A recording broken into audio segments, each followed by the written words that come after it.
Parliament budget సమావేశాల నేపథ్యంలో తొలి రోజే నీట్ కేంద్రంగా అధికార విపక్ష సభ్యుల మధ్య మాటల తూటాలు పేలాయి. సభ ప్రారంభం కాగానే నీట్ పేపర్ లీక్ అంశంపై అధికార ప్రతిపక్షాల మధ్య మాటల యుద్ధం ప్రారంభమైంది. విపక్షం తరపున కేసీ వేణుగోపాల్, అఖిలేష్ యాదవ్, రాహుల్ గాంధీలు ప్రశ్నలు స్పందించగా అటు విపక్ష సభ్యుల ప్రశ్నలకు కేంద్ర మంత్రి ధర్మేంద్ర ప్రధాన్ సమాధానమిచ్చారు. నీట్ పేపర్ లీక్ చాలా పెద్ద సమస్య అని రాహుల్ గాంధీ అన్నారు. ఈ సమస్యను మూలాల నుంచి పేకలించాల్సిన ఉందని తెలియజేశారు. అలాగే ధర్మేంద్ర ప్రధాన్ తనను తప్ప అందరినీ తప్పు పడుతున్నారని, డబ్బున్నోళ్లు పేపర్లు కొని వ్యవస్థను అపహాస్యం పాలు చేస్తున్నారంటూ విమర్శలు గుప్పించారు. అయితే డబ్బులు ఉన్న వాళ్ళు విద్యా వ్యవస్థనే కొనేస్తున్నారంటూ ఆరోపించారు. పేపర్ లీక్ అంశాన్ని సీరియస్ గా తీసుకోవాలని విపక్ష నేత రాహుల్ గాంధీ డిమాండ్ చేశారు.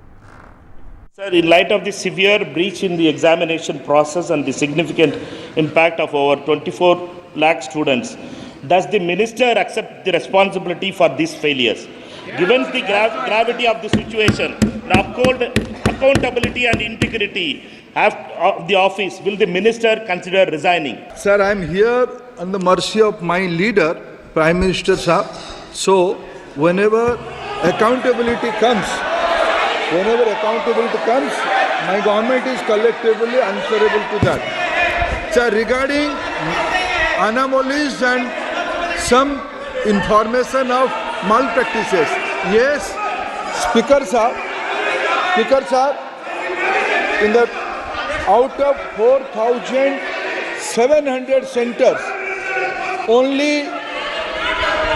due to proactive approach of Bihar Police, only in one place in Patna and surroundings points, there is an incident of anomaly. Central Bureau of Investigation is getting into the details. Some action has been taken. Nothing is, when hiding nothing, everything is on record. Only singularly one incident is there. That is in around of Patna, and Bihar Police and CBI are proactively taking action on that. देश के बहुत महत्वपूर्ण सवाल पर आपने मुझे पूछने का समय दिया है.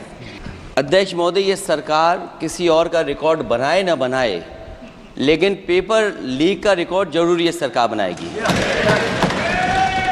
अध्यक्ष महोदय, मुझे इसके बैकग्राउंड में नहीं जाना है कि अध्यक्ष महोदय मुझे बैकग्राउंड में नहीं जाना है कि कब कैसे किस संस्था को बनाया गया है. पूरे देश के छात्र इस पे आंदोलित थे. लगातार अखबार और सीबीआई की जांच के बाद चीज़ें सामने आ रही हैं, लोग पकड़े जा रहे हैं, जेल भेजे जा रहे हैं. मैं अध्यक्ष महोदय आपके माध्यम से पूछना चाहता हूं मंत्री जी से, क्या सेंटर वाइज जिन बच्चों को सबसे ज़्यादा नंबर मिले हैं, सुप्रीम कोर्ट में जो चल रहा है केस, सुप्रीम कोर्ट ने ऑर्डर दिया पूरा विद्यार्थियों की सूची को वेबसाइट में उपलब्ध करा दो. सर, पिछले 3 दिन से देश भर की सारे विद्यार्थियों की लिस्ट पब्लिक डोमेन में उपलब्ध है. ये सारा चीज़ खुले पे है और कई प्रकार की तर्क आ चुका है. सर, मैं एक अभी उसमें केरल के विद्यार्थी भी अच्छे किए हैं. क्या हम ये कहेंगे भी वहाँ भी कुछ गड़बड़ी हुई थी? ऐसे आरोप करना, मैं देश की ग्रामीण इलाका, देश की एसटी एससी इस बार सबसे अच्छा परफॉर्मेंस करने वाले देश की एसटी एससी ग्रामीण बैकग्राउंड आर्थिक पिछड़े लोगों की है. क्या हम उनकी मेधा को हम चुनौती देते हैं? और बाकी रहा क्वेश्चन पेपर लीक की. सर, मैं शुरू से मेरा एक स्टैंड रहा, राजनीति नहीं करना, लेकिन अखिलेश जी जब वहाँ दायित्व में थे उस सुबह की. It's obvious to the whole country. It's obvious to the whole country that there is a very serious problem in our examination system. This is not just a question of NEET, it is in all the major examinations. Now, the minister has blamed everybody except himself. Right? I don't even think he understands the fundamentals of what is going on here. आप प्रश्न क्या है आपका? आ रहा हूं sir, ये मैं question को सेटअप कर रहा हूं. इसने प्रश्न पूछा.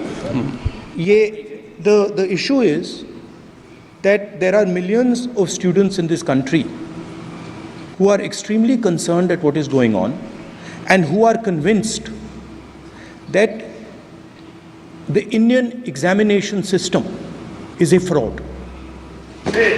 That is what is at stake here. Millions of people believe that if you are rich, if you're rich and if you have money, you can buy the Indian examination system. And by the way, and this is the same feeling that the people in the opposition have. And that is why we are asking some very simple questions to Honorable Minister. Number one, as this is a systemic issue, what exactly are you doing to fix this issue at a systemic level? Yes. जो शिक्षा है, मेरे जो संस्कार है, मेरे जो सामाजिक जीवन है, मेरे को मेरे राज्य की, मेरे सूबे की जनता की स्वीकृति मिली है। मैं किसी की, मेरे बौद्धिक और मेरे संस्कार की सर्टिफिकेट मेरे को सारी सदन में किसी से नहीं चाहिए। देश की प्रजातंत्र में चुन के मेरे नेता प्रधानमंत्री मोदी जी को प्रधानमंत्री की भूमिका दिया है। मैं उनकी निर्णय से यहाँ उत्तर दे रहा हूँ सदन को।